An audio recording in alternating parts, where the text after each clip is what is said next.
Oke teman-teman semua, perkenalkan nama saya Daniel Antonius Wijaya. Hari ini saya akan menjelaskan potret investasi di Indonesia. Nah, bagaimana perkembangan investasi di Indonesia? Investasi di Indonesia itu ada dua, yaitu investasi non-finansial dan investasi finansial.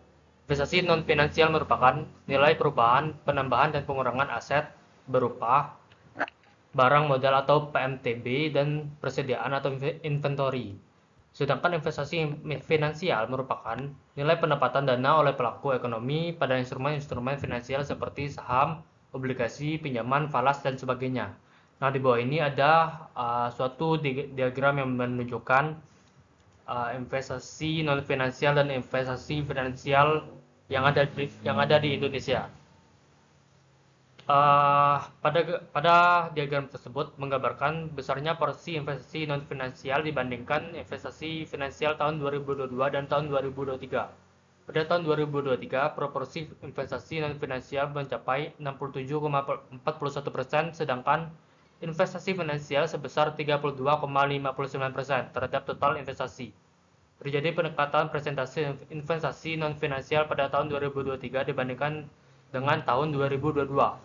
Sementara itu, investasi finansial mengalami perlambatan akibat kebijakan moneter yang lebih ketat, seperti kenaikan suku bunga yang mengurangi likuiditas di pasar finansial dan menurunkan investasi finansial. Selain itu, penurunan alokasi dana yang ditempatkan pada aset finansial juga disebabkan oleh ketidakpastian di pasar uang global, sehingga risiko mendapatkan dana pada investasi finansial semakin meningkat. Nah, apa sih apa pengaruh investasi yang ada di Indonesia? Yang pertama itu adalah pembiayaan pembangunan. Uh, dengan meningkatnya pertumbuhan ekonomi, investasi dapat menjadi sumber pembiayaan dalam pembangunan yang dapat digunakan untuk membangun infrastruktur seperti jalan, pelabuhan, listrik, dan lain-lain sehingga dapat membangun daerah-daerah di Indonesia yang tertinggal. Terus yang kedua adalah membuka lapangan pekerjaan. Melalui investasi juga dapat membuka banyak sekali lapangan pekerjaan bagi masyarakat Indonesia yang penduduknya lebih dari 270 juta penduduk. Sehingga melalui investasi tersebut dapat menekan angka pengangguran yang ada di Indonesia. Terus yang ketiga, meningkatkan pajak pendapatan. Dengan investasi juga dapat meningkatkan pajak pendapatan dan menambah pendapatan lokal atau nasional, serta dapat memperkuat nilai mata uang lokal untuk pembiayaan impor. Terus yang terakhir adalah membawa teknologi dan pengetahuan baru. Investasi juga seringkali membawa teknologi dan pengetahuan baru ke Indonesia yang dapat meningkatkan efisiensi produksi dan inovasi, serta investasi juga dapat meningkatkan ekspor dan stabilitas ekonomi.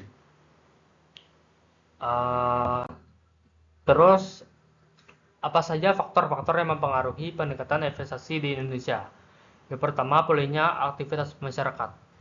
Pulihnya aktivitas masyarakat pasca pandemi yang menyebabkan peningkatan kebutuhan akan fasilitas transportasi, akomodasi, serta konsumsi barang dan jasa yang berhubungan dengan mobilitas.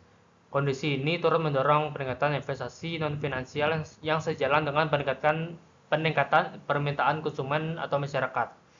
Terus yang kedua, peningkatan aktivitas industri dan sektor real.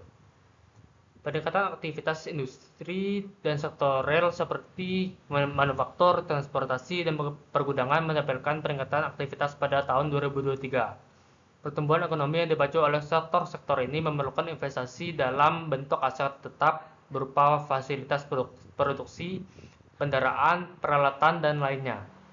Terus yang ketiga ada peningkatan investasi infrastruktur pemerintah. Peningkatan investasi peningkatan investasi infrastruktur pemerintah pada tahun 2023 dialokasikan oleh pemerintah dengan anggaran yang signifikan untuk proyek infrastruktur, termasuk pembangunan jalan, jembatan, transportasi, dan konektivitas wilayah pada data Kementerian Keuangan.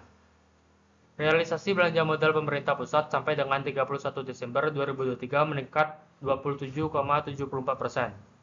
Peningkatan tersebut terutama untuk mendukung anggaran infrastruktur antara lain bendungan dan irigasi, pengadaan alat material khusus, dan alat utama sistem senjata, serta pembangunan gedung atau kawasan ibu kota Nusantara atau IKN. Hal ini berkontribusi pada peningkatan pembentukan modal data bruto yang menjadi bagian dari investasi non-finansial. Nah, itu saja penjelasan dari saya. Sekian dan terima kasih.